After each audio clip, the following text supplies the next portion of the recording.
सभी को नमस्कार, सत श्री अकाल, सलाम, राधे राधे, राम राम। मेरा नाम है अरुण और मैं हूं आपका bio tutor, bio mentor, bio faculty, bio teacher.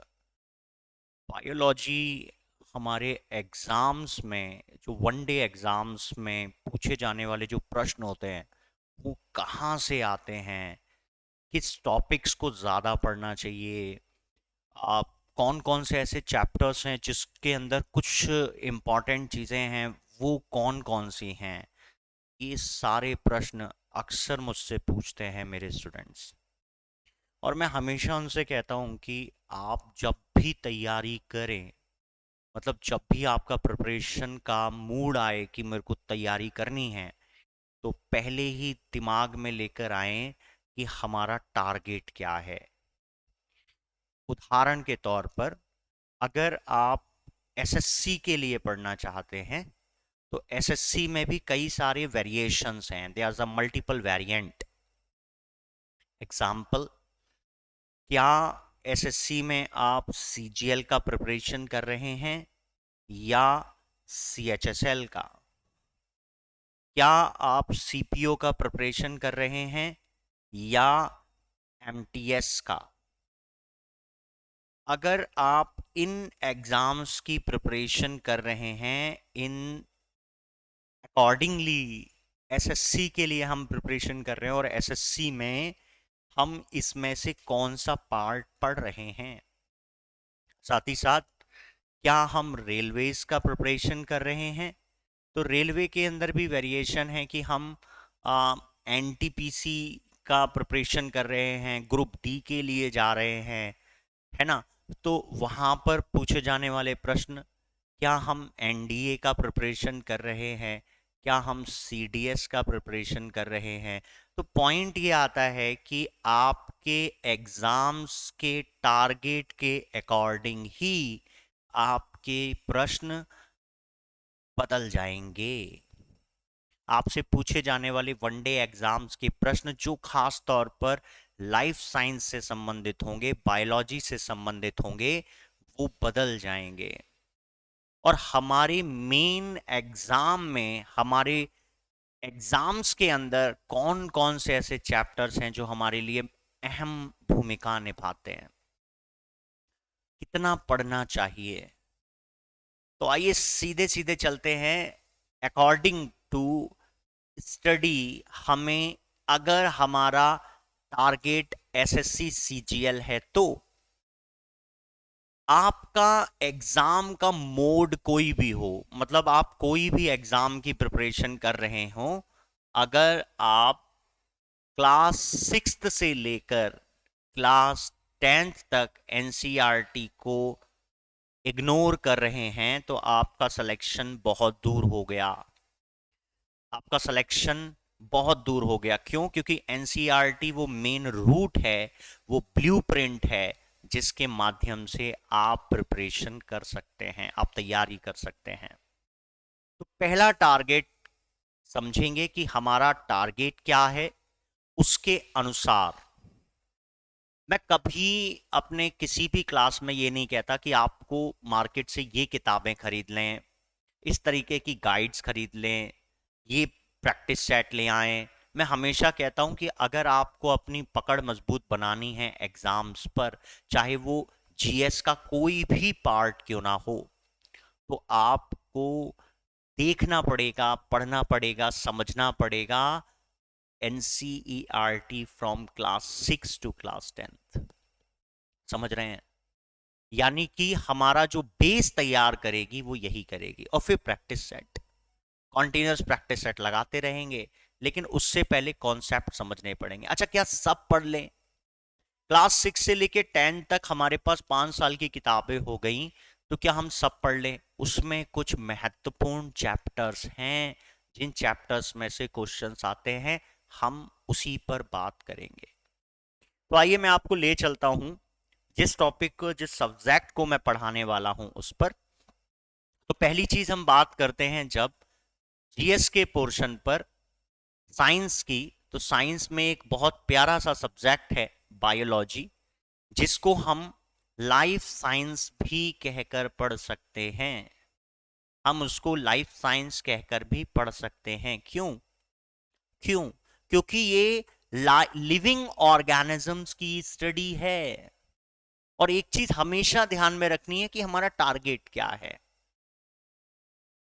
जब नीट के स्टूडेंट्स को मैं पढ़ाता हूं तो उनको पढ़ाने के लिए हमें लेबल दूसरा रखना पड़ेगा, बाल में से खाल निकालनी पड़ेगी, तब जाकर उन बच्चों को हम थोड़ा दे पाएंगे कुछ। लेकिन आपका टारगेट है one day exam, not entrance, it is a competitive exam. और कॉम्पिटिटिव एग्जाम्स की सबसे महत्वपूर्ण चीज ये है कि हम जो वन डे एग्जाम का प्रिपरेशन कर रहे हैं उसके अंदर हमारा आधार क्या है, बेस क्या है हर सब्जेक्ट का। जैसे कि अगर आप लाइफ बायो की बात करें तो बायो की बहुत सारी ब्रांचेस हैं, द मल्टीपल ब्रांचेस, बहुत सारी ब्रांच हैं किसकी, बायोलॉजी की।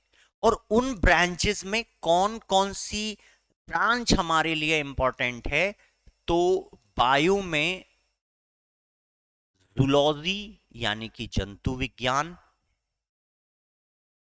बॉटनी यानी कि वनस्पति विज्ञान, इसमें से सबसे ज्यादा प्रश्न पूछे जाते हैं, इसमें से सबसे ज्यादा प्रश्न पूछे जाते हैं। और एक और महत्वपूर्ण इसका पार्ट है, it is called taxonomy. Taxonomy का अर्थ होता है वर्गीकरण। टैक्सोनॉमी का अर्थ होता है वर्गीकरण। मैं फैक्ट पर नहीं जा रहा, मैं डायरेक्ट कॉन्सेप्ट पर बात कर रहा हूं। क्या पढ़ना है, कौन से चैप्टर्स पढ़ने, क्या सब पढ़ लें, नहीं, इन तीन पर फोकस करिए। देखो बायो की ना बहुत सारी ब्रांचेस हैं, medicines, yes, biochemistry, yes, nano biochemistry, multiple branches. Bio में बहुत सारी ब्रांचेस हैं, लेकिन उस बायो में कौन सा ऐसा, जैसे जेनेटिक्स की बात करें, जेनेटिक्स भी बायो का ही एक पार्ट है। हीमेटोलॉजी मेडिसिन्स का पार्ट है, बायो का ही एक पार्ट है। बहुत सारी स्टडीज की जाती हैं बायो में और उसमें कई सारी ब्रांचेस बना दी गई हैं। लेकिन हमारे लिए जो आसान बनाता है हमारा कॉम्पिटिटिव एग्जाम्स के लिए वो ये है कि हमें जूलॉजी, बॉटनी जंतु वैज्ञानिक नाम, जंतु विज्ञान, वनस्पतिक विज्ञान और टेक्सोनॉमी जिसको हम वर्गीकरण कहते हैं, इट इज कॉल्ड क्लासिफिकेशन। समझ रहे हैं? क्या पढ़ना है उस पर बात कर रहा हूं और साथ के साथ बता रहा हूं क्या नहीं पढ़ना है। क्या नहीं पढ़ने का मतलब कि हमारे पास एक सेलेक्टेड आइडिया आ गया कि इसमें से क्वेश्चंस पूछे जा रहे हैं, तो क्या जूलॉजी से, बॉटनी में और टेक्सोनॉमी में।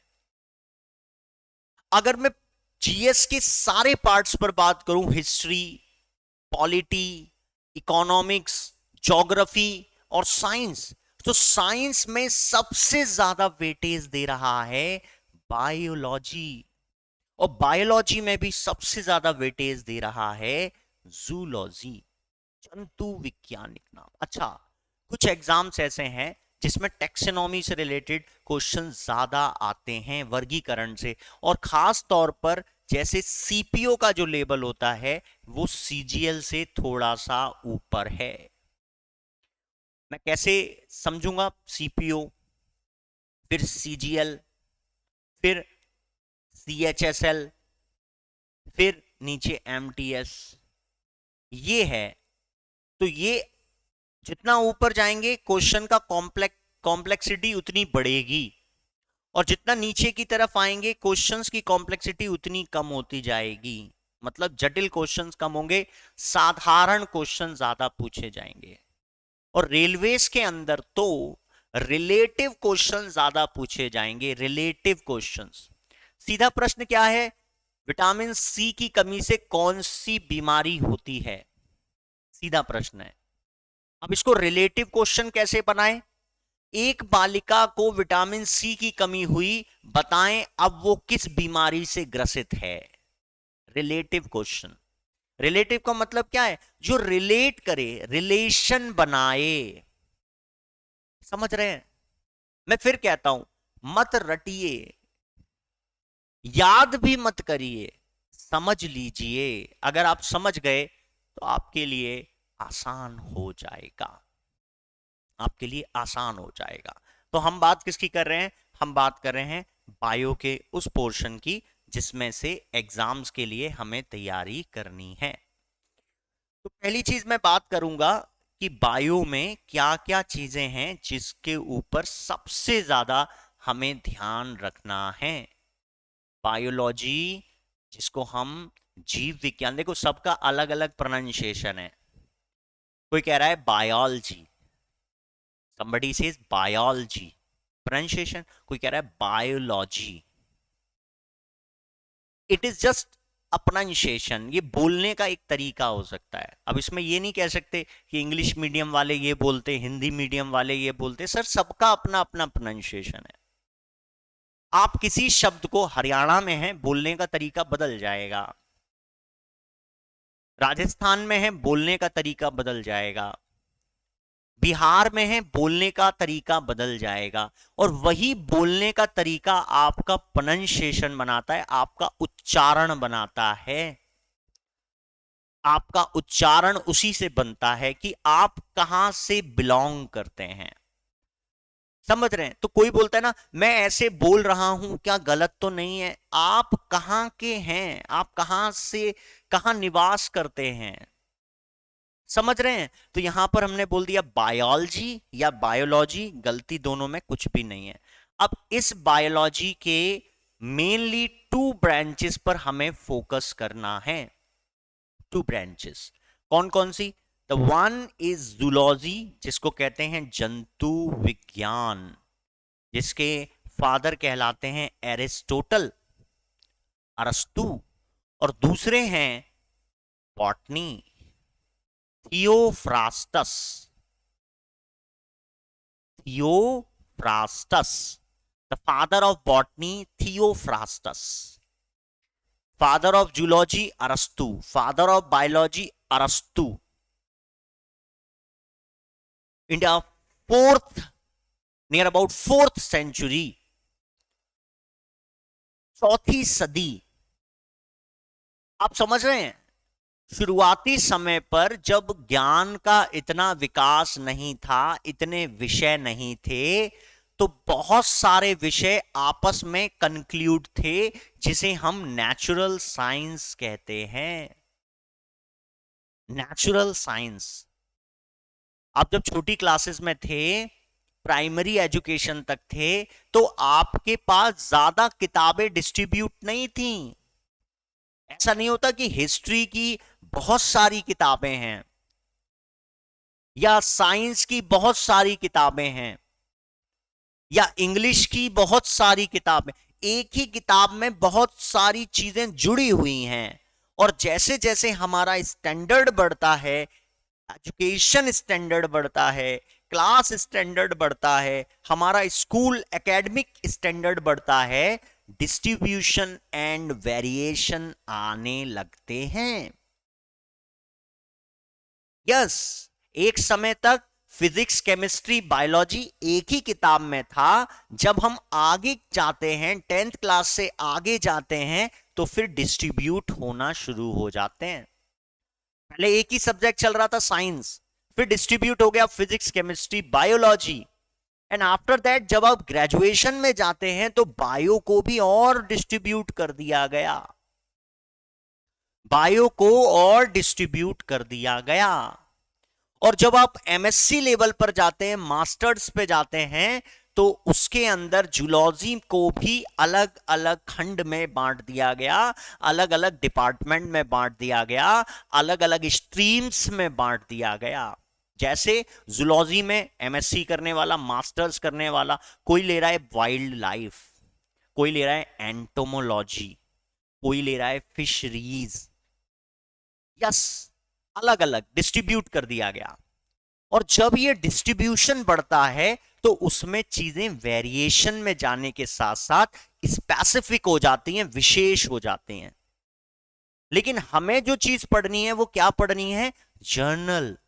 तो हमारा साथ एक चीज जुड़ी हुई है जिसे हम बोल रहे हैं जनरल साइंस। तो मैं तो अपने सभी स्टूडेंट से कहता हूं कि पढ़ते समय ये दिमाग में जरूर रखें कि ऐसे सवालों की तरफ ज्यादा जाएं जो एग्जाम के लिए इंपॉर्टेंट है। क्योंकि पढ़ते समय दिमाग में कई सारे सवाल आते हैं, तो पूछो अपने आप से, क्या वो आपके टारगेट को फुलफिल करता है?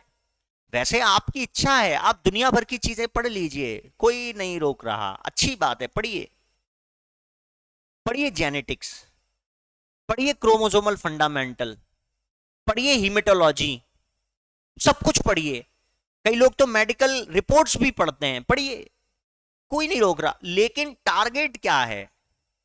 टारगेट है सीजीएल, टारगेट है सीपीओ, टारगेट है एमटीएस, टारगेट है सीएचएसएल। तो क्या पढ़ें, वही आज मैं बात करूंगा आपसे, और वही टॉपिक बेसिस पर डिस्कस करने की कोशिश करूंगा। मैं बहुत सारे चैप्टर्स नहीं उठाता हूं, मैं वो चैप्टर्स पर ज्यादा डिस्कस करता हूं, उन चैप्टर्स को ज्यादा पढ़ाने की कोशिश करता हूं जो हमारे एग्जाम्स के लिए कंसीडर हैं, एग्जाम्स के लिए इंपॉर्टेंट है। समझ रहे हैं? तो यहां पर देखो, इसी को कहते हैं अच्छा पढ़ना। अच्छा पढ़ने का मतलब अथाह समंदर है, पर हमारा टारगेट तो इतना सा है और हम पढ़ रहे हैं सब, तो हमारा टाइम वेस्ट हो रहा है, हमारा टाइम वेस्ट हो रहा है। भाई यूपीएससी के लिए पढ़ोगे तो टारगेट अलग बनेगा। भाई इंडिया ऑस्ट्रेलिया के खिलाफ क्रिकेट मैच खेलने उतरती है तो उसकी स्ट्रेटजी बदलती है, क्योंकि उनको मालूम है कि ऑस्ट्रेलियन जो क्रिकेटर्स हैं, ऑस्ट्रेलियन जो प्लेयर्स हैं, जो खेलने का उनका तरीका है वो अफगानिस्तान से अलग है, तो स्ट्रेटजी चेंज हो जाएगी। समझ रहे हैं? स्ट्रेटजी बदल जाएगी। स्ट्रेटजी, रणनीति, हर एग्जाम को क्वालिफाई करने की। कई बोलते ना एग्जाम क्वालिफाई नहीं हो रहा, मैंने तो इतना इतना पढ़ा था, ये सब कहां से आया? फोकस। क्या? कि जो आपने पढ़ा था क्या वो आपने टारगेट करके पढ़ा था? भैया समझिए, सर, मैम, ध्यान से, सबसे ज्यादा महत्वपूर्ण है टारगेट बनाकर पढ़ना। आपका टारगेट यूपीएससी है तो ये क्लास थोड़ी सी काम आएगी, और सीजीएल सीपीओ है, एसएससी लेवल है तो पूरी काम आएगी, रेलवेज है तो पूरी काम आएगी। टारगेट। उसके अलावा फिर हम फंडामेंटल्स पूरे कवर करेंगे, फाउंडेशन पूरी कवर करेंगे, एक अलग कोर्स डेवलप करेंगे जिसमें आपको हर चैप्टर का डिस्कशन होगा, फ्रॉम क्लास 6 से लेकर फ्रॉम क्लास 10 तक, और 11 12 के चैप्टर्स भी। लेकिन टारगेट क्या है उसको ध्यान में रखेंगे। समझ रहे हैं? टारगेट।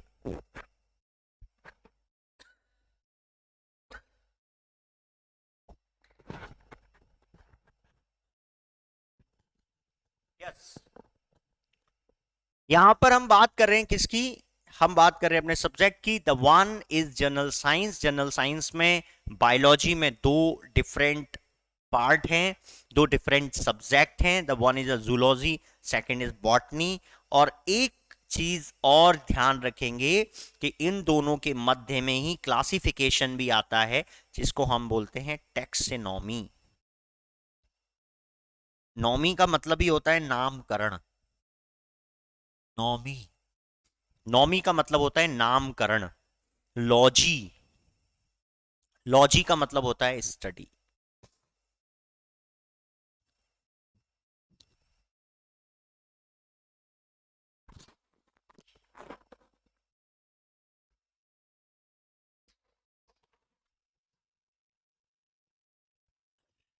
समझ रहे हैं? टैक्सोनॉमी का मतलब होता है नामकरण, नॉमी का मतलब होता है नामकरण। टैक्सोनॉमी इट्स कॉल्ड वर्गीकरण।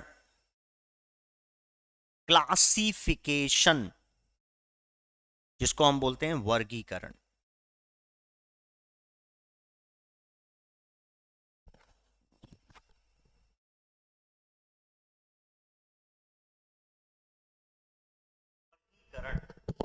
तो हम इस चीज को ध्यान में रख के पढ़ेंगे कि कौन कौन से टॉपिक्स हमारे लिए ज्यादा इंपॉर्टेंट है। तो जैसे बायोलॉजी, तो study of living organism. Biology हमेशा लिविंग्स की बात करता है, वो जीवित क्यों हैं इस पर बात नहीं करता। उनके भोजन पे बात करेगा, उनके सांस लेने पर बात करेगा, उनके लोकोमोशन पे बात करेगा, चलने फिरने पे बात करेगा, उनके शरीर में होने वाली प्रोसेस पे बात करेगा, उनके रिप्रोडक्शन पर बात करेगा, उनके एक्सक्रीशन पे बात करेगा, लेकिन ये कभी नहीं बताएगा कि वो जीवित क्यों है। समझ रहे हैं? यस। तो अब हम लेकर चलते हैं आपको कि कौन कौन से चैप्टर्स आपके लिए इंपॉर्टेंट हैं और हम इस सीरीज में उसको कवर करेंगे। तो पहली चीज सुनना, कौन कौन से चैप्टर्स आपके लिए इंपॉर्टेंट हैं। तो नंबर 1 सबसे पहले इंपॉर्टेंट है आपका, जिसको हम बोलते हैं क्लासिफिकेशन। क्लासिफिकेशन, क्लासिफिकेशन का मतलब, क्लासिफिकेशन का मतलब वर्गीकरण। जैसे किसको क्या कैटेगरी में रखा गया है। जैसे आप अपना क्लासिफिकेशन, जनरल क्लासिफिकेशन करें, तो जैसे आप का क्लासिफिकेशन किया जाता है। आप एक कॉलेज में हैं, तो कॉलेज में हैं तो पहले पूछा गया आपका नाम क्या है। क्लासिफिकेशन में वो सबसे लास्ट में होता है। क्लासिफिकेशन में वो बिल्कुल लास्ट में होता है। जैसे मैं आपकी बात करूं, पर्टिकुलर आप में से कोई भी मुझे देख रहा हो और इस चीज को ध्यान से सुन रहा हो, तो जैसे मैं आपकी बात करूं, आपका क्लासिफिकेशन करना है। तो जैसे आपका नाम, फिर पूछा जाएगा अच्छा आपके फादर का नाम क्या है, आप किस फैमिली से बिलोंग करते हैं, आपकी फैमिली। कई लोग कहते हैं कि भाई मेरा सरनेम ये है, आ, मैं उस खानदान का हूँ, हमारे परिवार वाले लोग इलाहाबाद से हैं। फिर पूछा जाएगा आपका पैतृक गांव क्या है। फिर पूछा जाएगा अच्छा तो ये बताएं कि आपके परिवार में क्या, जैसे बोला गया कि आपके परिवार में किसी तरह का कोई जेनेटिकल क्या क्वालिटीज या डिक्वालिटी हैं। कई लोगों के परिवार में कुछ जेनेटिकल क्वालिटीज होती हैं, जैसे बीमारी से लड़ने की क्षमता ज्यादा है। फिर इसका क्लासिफिकेशन किसी दूसरे एनिमल से कंपेयर करें। तो जनरल क्लासिफिकेशन का मतलब साधारण वर्गीकरण, आप कहाँ रहते हैं, आपकी गली का क्या है, आपका मोहल्ला क्या है, आपका कस्बा क्या है, आपका शहर क्या है। ये पूरा एक क्लासिफिकेशन होता है जिसको हम साधारण तौर पर अपना इंट्रो कहते हैं, दैट्स कॉल्ड इंट्रोडक्शन। अब इसके अंदर क्लासिफिकेशन कैसे होता है, जैसे हम बात करते हैं सबसे पहले एक बड़े डोमेन की, एक बड़ा डोमेन। उस डोमेन के अंदर, उस डोमेन के अंदर कुछ साम्राज्य आते हैं, कुछ साम्राज्य आते हैं जिसको हम कह देते हैं किंगडम।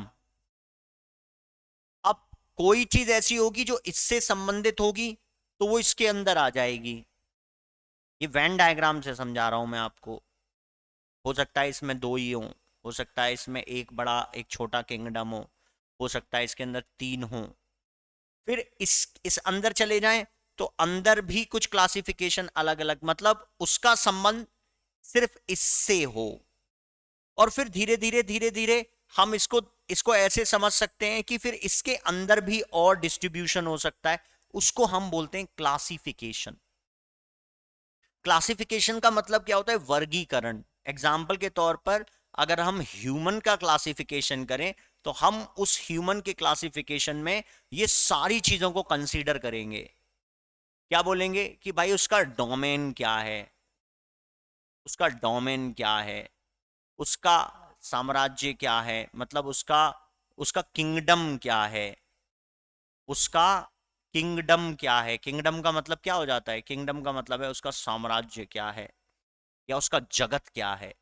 फिर पूछा गया कि भाई उसका फाइलम क्या है, फाइलम, इसको संघ कहते हैं, मैं बाहर से नहीं, 9th क्लास की बुक में है क्लासिफिकेशन, फाइलम। फिर पूछा गया कि भाई उसकी क्लास क्या है, वो कौन सी क्लास में है। क्लास में है का मतलब उसका कौन सा वर्ग है। जैसे ह्यूमंस के लिए है कि ह्यूमन का क्लास है मैमल, स्तनपाई जीव। और अगर मैं सांप की बात करूं, इंसान से तुलना करें सांप की, तो सांप का डोमेन इंसान का डोमेन है, किंगडम भी इंसानों वाला ही है, फाइलम भी इंसानों वाला ही है, क्लास बदल जाती है, क्लास बदल जाती है। क्लास क्या है उसकी, है रेप्टीलिया। और आपकी क्लास क्या है, आपकी क्लास है मैमल। ठीक है, क्लास के बाद फिर नीचे आते हैं, फिर क्लास के बाद आता है ऑर्डर। ऑर्डर समूह, ठीक है। ऑर्डर के बाद फिर नीचे आता है जीनस या जेनेरा, फिर आता है स्पीसीज।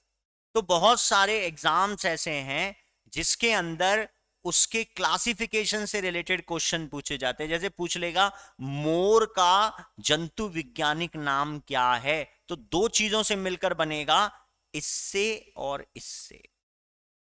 जैसे मनुष्य का है होमोसेफियंस, होमोसेफियंस। गाय का क्या है, जो इंडियन गाय है उसका है बोस इंडिका, बोस इंडिका।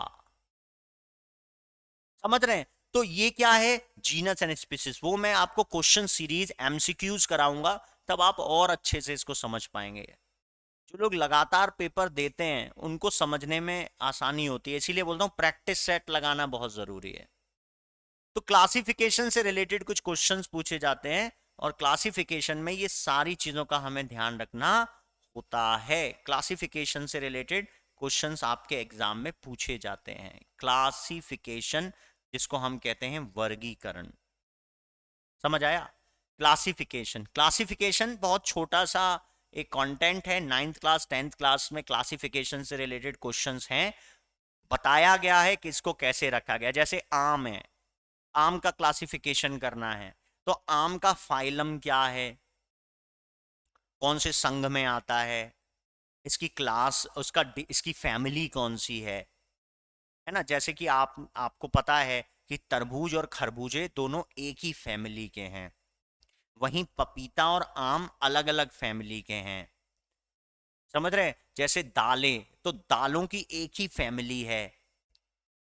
जैसे कि मक्का, बाजरा, ये अलग अलग फैमिली। तो ये सब चीजों को एक स्टडी करने के लिए क्लासिफाई किया गया है। और अब तक मनुष्य ने जितने भी जीवों को ढूंढ लिया है उसको क्लासिफाई करके डिस्कस किया है। क्लासिफिकेशन, वर्गीकरण। ठीक है, तो क्लासिफिकेशन चैप्टर है जो अहम है, महत्वपूर्ण है, जिसमें से प्रश्न पूछे जाते हैं। ठीक है, एक चीज जिसको थोड़ा सा ध्यान में रखेंगे कि डाइजेशन सिस्टम से रिलेटेड क्वेश्चंस भी आपके एग्जाम में ज्यादा आते हैं। डाइजेशन सिस्टम, पाचन तंत्र, डाइजेशन सिस्टम, डाइजेशन सिस्टम, पाचन तंत्र से संबंधित प्रश्न ज्यादा पूछे जाते हैं। न्यूट्रिशन, और न्यूट्रिशन में भी सबसे ज्यादा क्वेश्चंस आते हैं आपके विटामिन से रिलेटेड। विटामिन से रिलेटेड मतलब कौन सी विटामिन की कमी से कौन सा रोग हो सकता है, किसी रोग के बारे में बता दिया, वो कौन सी विटामिन की कमी से हो सकता है, इसका वैज्ञानिक नाम क्या है या केमिकल नेम क्या है। भाई विटामिन क्या होती है, केमिकल होती है। तो जब साइंटिफिक नेम पूछा जा रहा है इसका मतलब उसका केमिकल नेम क्या है। तो न्यूट्रिशन से रिलेटेड क्वेश्चंस पूछे जाते हैं। समझ रहे हैं। न्यूट्रिशन, मैं पहले पूरा एक परफॉर्मा क्लियर कर रहा हूं कि जैसे ही आप पहली क्लास लें वैसे ही आपके पास एक हाथ में सिलेबस होना चाहिए, उस सिलेबस के अकॉर्डिंग हमें क्या पढ़ना चाहिए। एक टीचर वो नहीं है जो किताबी बातों को सिर्फ पढ़ा दे। मैं टीचर की ये क्वालिटी मानता ही नहीं हूं। टीचर का मतलब है जो रास्ता बना दे, रास्ता दिखा दे और स्टूडेंट को बता दे कि ऐसे चलो। मैंने आपको आसपास की सारी झाड़ियां हटा दी हैं, आसपास के सारे गड्ढे भर रहा हूं, अब तक जो कुछ पढ़ा जैसे पढ़ा मुझे नहीं पता, मैं आपसे बस ये कहता हूं कि अगर सिलेक्शन चाहिए तो जितने चैप्टर्स यहां लिखूं पढ़ लीजिए। सिलेक्शन क्या, कम से कम बायोलॉजी में तो आपके नंबर नहीं कटेंगे। 100 क्वेश्चंस में से 99 का आंसर आपको इसी क्लास में दे दूंगा, 100 में से 99, और जो एक नहीं आएगा वो पढ़कर दे दूंगा, ठीक है। द फोर्थ इज ब्लड, और ब्लड में भी ब्लड ग्रुप से रिलेटेड क्वेश्चन ज्यादा पूछे जाते हैं। ब्लड ग्रुप, ब्लड ग्रुप, ठीक है। ब्लड बहुत इंपॉर्टेंट है, स्टडी ऑफ ब्लड हीमेटोलॉजी कहलाती है, पूरा डिपार्टमेंट होता है हीमेटोलॉजी का, ठीक। नेक्स्ट है blood circulation system, blood circulation system, blood circulation system, रक्त परिसंचरण तंत्र। इसमें से बहुत क्वेश्चंस बनने की संभावना रहती है, क्योंकि इसके अंदर पूछे जाने वाले प्रश्न लगातार पिछले कई सालों से अहम भूमिका बनाए हुए हैं। किसी भी वनडे एग्जाम में चले जाएं, उसमें ब्लड से रिलेटेड, ब्लड सर्कुलेशन से रिलेटेड क्वेश्चंस आपको मिलेंगे, और बहुत आसान इजी क्वेश्चंस, फ्री के नंबर होते हैं अगर ध्यान से समझ लें तो। फिर आती है ह्यूमन डिजीज। एक चीज का ध्यान रखना, ह्यूमन, अभी देखो एक बीमारी फैली लंपी, है ना। मैं आज इसको रिकॉर्ड कर रहा हूं, आज 13 सितंबर है 2022। तो मैंने आपसे कहा कि एक बीमारी फैली लंपी, तो लंपी बीमारी गाय में वायरस से फैलने वाली बीमारी है, और अब धीरे धीरे उसका प्रकोप कम होता जा रहा है, ठीक है। ये जनरली क्वेश्चन है, हो सकता है आने वाले समय में आ जाए कि लंपी का रोग का कारक क्या है, लंपी रोग का पैथोजन क्या है। ये प्रश्न अगर पूछ लिया गया तो कोई बड़ी बात नहीं है, पूछ सकता है। ह्यूमन डिजीज, मनुष्य के रोग, ह्यूमन की बीमारियों से रिलेटेड क्वेश्चन पूछ सकता है। तो ह्यूमन डिजीज से रिलेटेड अगर क्वेश्चन आपके एग्जाम में पूछे जा रहे हैं तो कैसे पूछे जा सकते हैं? निम्न में से कौन सी बीमारी वायरस से होती है, निम्न में से कौन सी बीमारी बैक्टीरिया से संबंधित है, कौन सी बीमारी फंगस से होती है, कौन सी बीमारी प्रोटोजोअन है, डिजीज बता दी, उसका पैथोजन पूछ लिया, निम्न में से कौन सी बीमारी है जिसका पैथोजन क्या है, किस कारण से फैलती है, इससे शरीर के किस अंग पर प्रभाव होते हैं। बहुत सिंपल क्वेश्चन है, उसके लिए कोई मार्केट से किताब खरीदने की जरूरत ही नहीं, हमारे पास पहले से ही मौजूद है। यस, हमारे पास तो वो पहले से ही है। कहां है? हमारी एनसीईआरटी की book from class 6 to class 10th, उसके अंदर वो मिल जाएगा।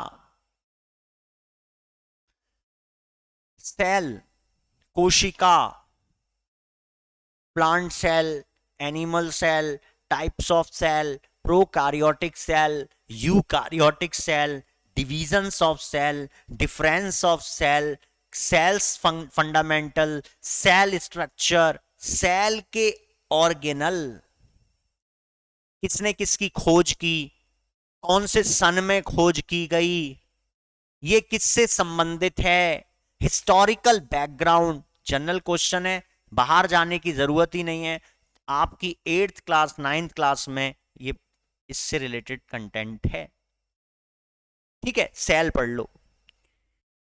Next is chromosome, chromosomes. Chromosomes का मतलब होता है गुणसूत्र। आप जैसे दिखते हैं, जैसे दिखते हैं मतलब आप बाकी एनिमल से अलग हैं, आप बाकी एनिमल से अलग हैं।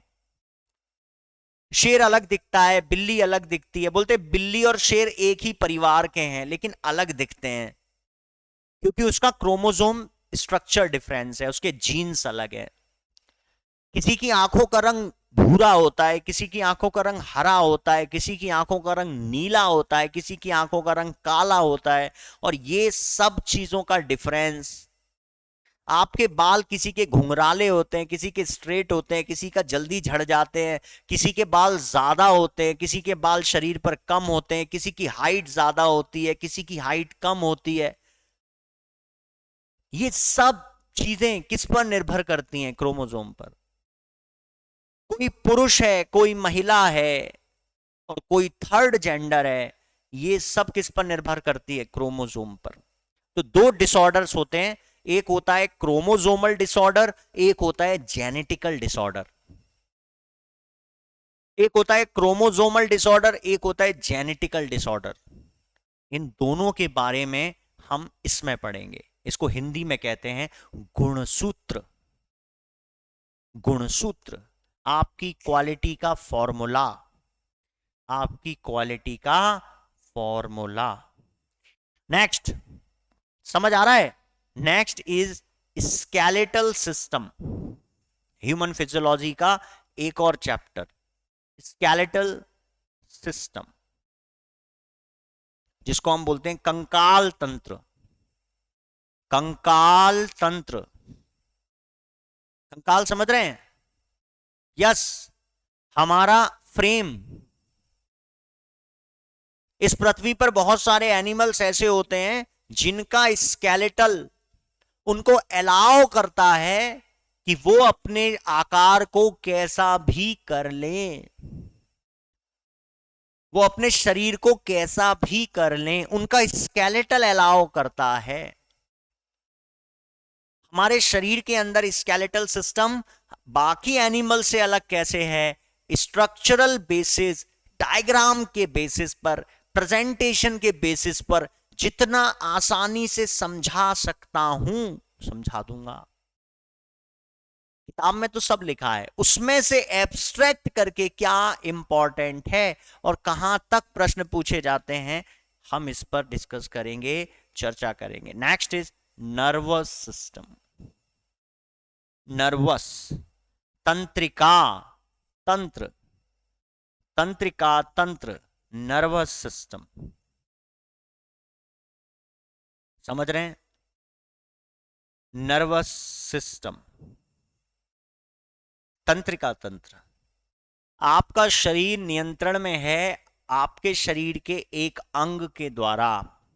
मैं आपसे जो बात कर रहा हूं, मैं जो चीज यहां लिख रहा हूं, वो मैं कहीं से देख नहीं रहा हूं, वो कहीं ना कहीं स्टोर है। मुझे आपसे क्या बात करनी है, मेरी बॉडी लैंग्वेज कैसी होनी चाहिए, मेरे बात करने का तरीका कैसा होना चाहिए, मैं जो बोलूं वो लोगों को कैसे समझ में आना चाहिए, ये सारी चीजें कैसी हैं?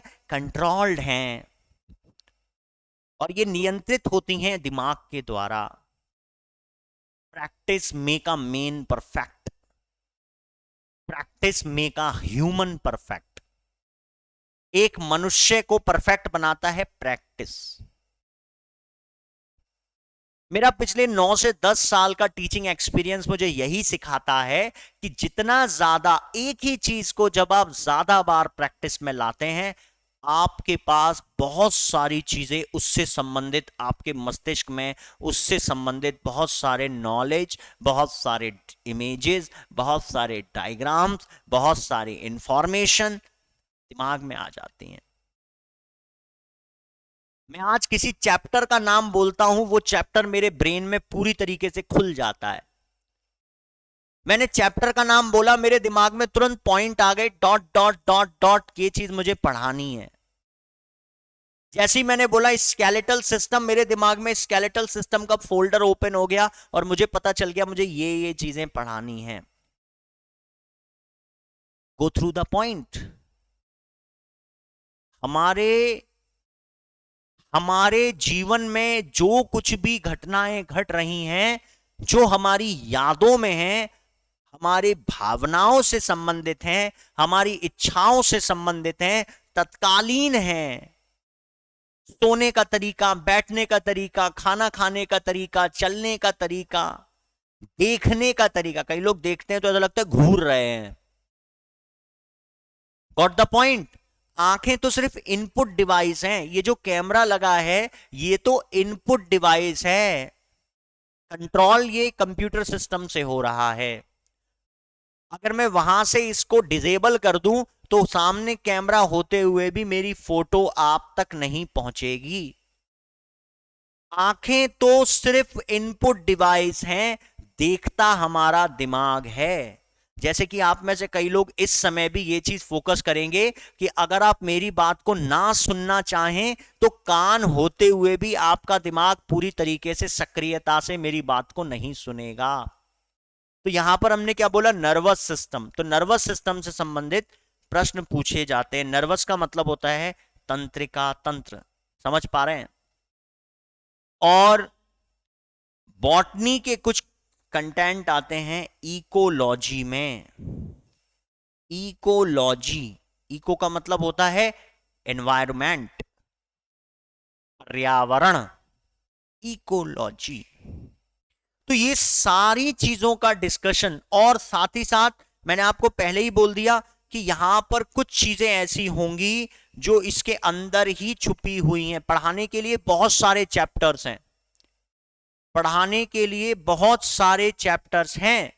हम बहुत सारे चैप्टर्स पर चर्चा कर सकते हैं, हम बहुत सारी चीजों पर चर्चा कर सकते हैं, लेकिन इंपॉर्टेंट क्या है उस चीज को ध्यान में रखते हुए पढ़ना चाहिए। इंपॉर्टेंट क्या है इस चीज को ध्यान में रखते हुए टीचर्स को भी चाहिए कि वो बच्चों को बताकर चले कि कौन कौन से चैप्टर्स। लेकिन ये कौन कर पाएगा, ये वो कर पाएगा जो हमेशा अपडेट रहे। 2019 का प्रैक्टिस सेट उठाइए, 2020 का प्रैक्टिस सेट उठाइए, 2021 का प्रैक्टिस सेट उठाइए और उनमें पढ़िए कि कौन कौन से एग्जाम्स में किस किस तरीके के क्वेश्चंस पूछे गए थे। हम तो रोज पढ़ते हैं। 1 घंटे पढ़ाने के लिए कम से कम मैं 1.5 घंटा स्टडी करता हूं, 1.25 घंटा स्टडी करता हूं, 3 घंटे स्टडी करता हूं। और मैं सिर्फ अब चैप्टर्स नहीं पढ़ता, प्रैक्टिस सेट पढ़ता हूं, सिर्फ स्पीड टेस्ट लगाता हूं। और जब उस स्पीड टेस्ट के अंदर इंश्योर हो जाता हूं तो कुछ चैप्टर्स कम कर देता हूं कि ये चैप्टर्स में से क्वेश्चंस बन ही नहीं रहे हैं। पढ़ाने के लिए रिप्रोडक्शन सिस्टम पढ़ा दो, एक्सक्रिएशन सिस्टम पढ़ा दो, रेस्पिरेशन सिस्टम पढ़ा दो, बहुत कुछ है पढ़ाने के लिए ह्यूमन फिजियोलॉजी में। प्रोटीन ही पढ़ाते चले जाओ, कार्बोहाइड्रेट भाई जो आता है उस पर पहले फोकस करो, बाकी तो पढ़ने वाला एक बार पढ़ना। भाई टीचर का काम क्या होता है, टीचर का काम होता है कि वो उसको एक रास्ता बता दे, उसके बाद तो बच्चा करना शुरू कर देगा। और मेन पॉइंट यही है कि तैयारी तभी होगी जब आप भी उस चीज पर ध्यान दें। I am here to discussion important points, important topics, important chapters, important practice sets, important questions answer। लेकिन उस महत्वपूर्ण होने के साथ साथ सबसे ज्यादा महत्वपूर्ण है आपका निरंतर प्रयास। अगर आप खुद नहीं पढ़ेंगे, अगर आप खुद तैयारी नहीं करेंगे तो मेरा पढ़ाना भी कोई मतलब का नहीं रहेगा। तो ये सारी चीजें हैं जिन पर हमें सबसे ज्यादा फोकस करना है, सबसे ज्यादा पढ़ना है। अब इसके अंदर जो पहले मैं अपने आप, देखो ये जो मैंने आपको बताया ये कोई प्रेफर्ड सीक्वेंस नहीं है। ऐसा नहीं है कि आपको इसी क्रम में पढ़ना पड़ेगा, आपको जैसे पढ़ना है पढ़िए। जैसे कि अब मैं आपको नेक्स्ट चैप्टर की तरफ जब लेकर जाऊंगा तो इन्हीं पॉइंटों पर हमें चर्चा करनी है। जैसे कि जब हम डिजीज की बात करते हैं तो डिजीज के अंदर पूरा मेडिसिन से रिलेटेड कंटेंट भी आ जाता है, वायरोलॉजी भी आ जाती है। वायरोलॉजी, क्या बोला, वायरोलॉजी। वायरोलॉजी क्या होती है, वायरोलॉजी का मतलब क्या है, वायरोलॉजी का मतलब है स्टडी ऑफ वायरस। वायरोलॉजी का मतलब है स्टडी ऑफ वायरस। पैथोलॉजी भी आ जाती है, पैथोलॉजी। पैथोलॉजी का मतलब है study of pathos, toxic, poison, poison का अध्ययन, पैथोलॉजी कहलाता है।